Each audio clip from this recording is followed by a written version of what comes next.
Women are more likely to experience anxiety and self-harm. Men have higher overall suicide rates. In some regions, mental health systems are already overwhelmed by climate stress. Welcome to Sanity Talks podcast, the show where we break down complex topics, from modern technology and scientific breakthroughs to the societal and environmental challenges shaping our world. Today, we're focusing on one of the most urgent crises of our time, climate change. But we are not here to repeat usual headlines. We are diving into the latest research from some of the world's leading scientists, exposing the shocking realities of how close we are to irreversible climate tipping points. In this episode, we'll explore Dr. Hansen's research on the warming already locked in due to past emissions, Dr. Mark Urban's predictions on mass species extinctions, the growing health crisis, how climate change is directly increasing suicide rates and mortality in European cities, the climate whiplash effect, how extreme shifts between floods, droughts and wildfires are becoming the new normal, and the record-breaking climate disaster of 2024, proving that this isn't just a future problem, it's already here. The data is concerning. But the goal of this episode isn't just alarm you, it's to inform so that we can take actions while we still have time. Alright, let's start with Dr. James Hansen, one of the most renowned climate scientists in the world. If his name sounds familiar, it's because he was one of the first who warned Congress about global warming back in 1988. Now, in his latest study, Global Warming in the Pipeline, he delivers a needed reality check.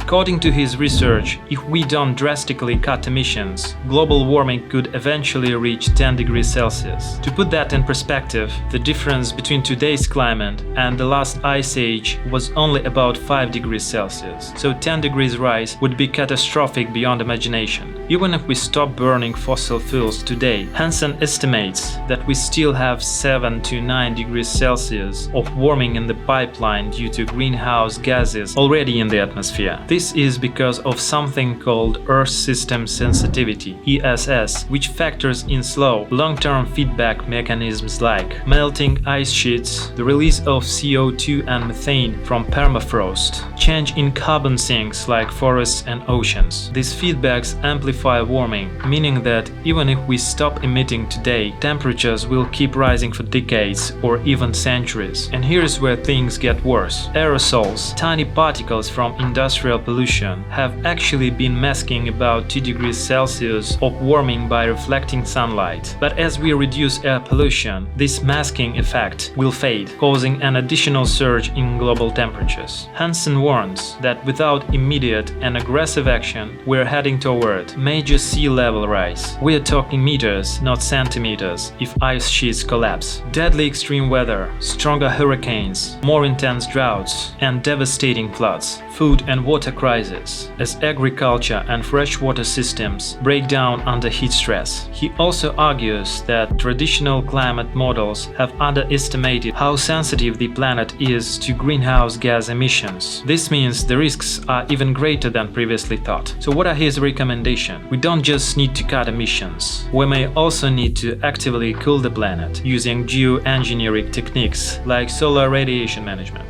But that comes with its own risks and ethical dilemmas.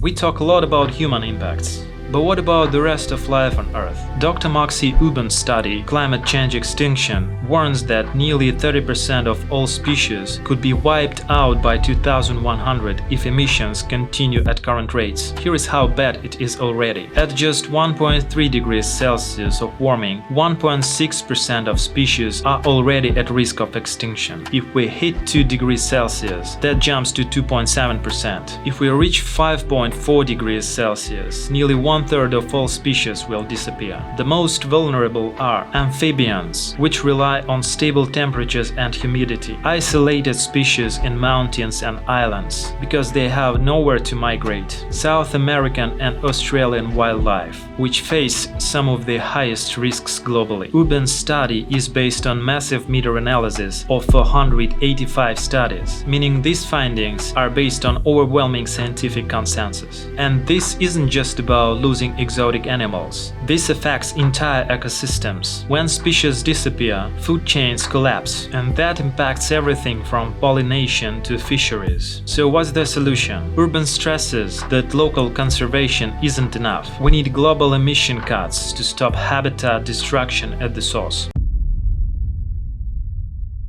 Alright, let's shift from biodiversity to human health. A recent study in Nature Medicine predicts that heat-related deaths in Europe could rise by 50%, with an additional 2.3 million deaths by 2099. Southern Europe, Spain, Italy and Greece is at the highest risk, with urban heat islands making cities like Barcelona and Rome deadly hotspots. Even worse, heat isn't just killing people directly, it's impacting mental health. A meta-analysis published in PubMed found a 51% increase in suicide death and 40% rise in suicide attempts linked to rising temperatures and pollution. Women are more likely to experience anxiety and self-harm. Men have higher overall suicide rates. In some regions, mental health systems are already overwhelmed by climate stress. This is a public health emergency that needs to be addressed as urgently as physical climate impacts.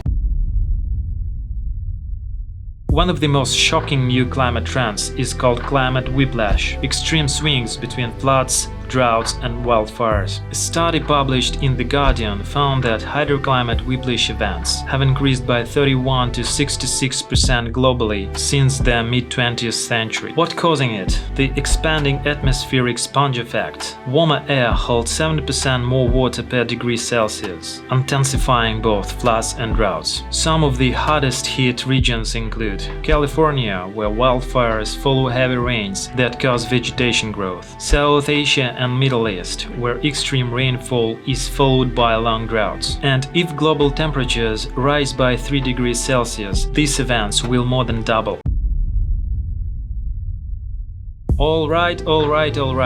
We've covered a lot today. The science is clear. We are dangerously close to irreversible tipping points. Mass extinctions, heat death, and mental health crises are already happening. Extreme weather events are becoming more unpredictable and devastating. But there is still hope if we act now. So what can we do? First, demand stronger climate policies. Vote, call your representatives, support clean energy. Second, reduce your carbon footprint. Switch to renewables, drive less, waste less. Third, support conservation. Protect biodiversity by supporting reforestation and habitat preservation. We are in a race against time, but the future is still in our hands. Thank you for listening this episode of Sanity Talk podcast. If you found this episode valuable, share it, leave a review, and join the conversation. Let's make climate action a reality.